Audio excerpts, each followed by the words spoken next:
Welcome to The Last Breakfast. Please enjoy the video. You start by verifying prerequisites: an iPhone or iPad and the music app, plus internet. Once done, open Settings and add music recognition to Control Center so you can reach it instantly. Now, when a song plays nearby, swipe to open Control Center and tap the Shazam-style icon. That begins listening. You do this because quick access lets you capture short snippets.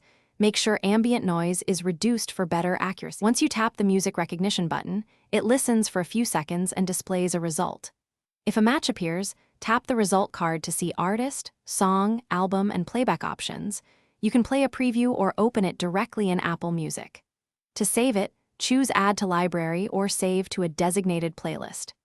This step creates a quick record so you can revisit tracks, because recognition is fast but you want persistent access later. Finally, review your history by tapping the music recognition icon again. You'll see recent matches and can batch add them to playlists. Once comfortable, use shortcuts to automate saving matches to a specific playlist so you don't lose discoveries. If recognition fails, troubleshoot. Move closer to the speaker, lower background noise, verify microphone permissions, and confirm cellular or Wi-Fi is active. If problems persist, restart the device. That often clears temporary. Thanks for watching. If this was helpful, leave a like and consider subscribing. See you next time.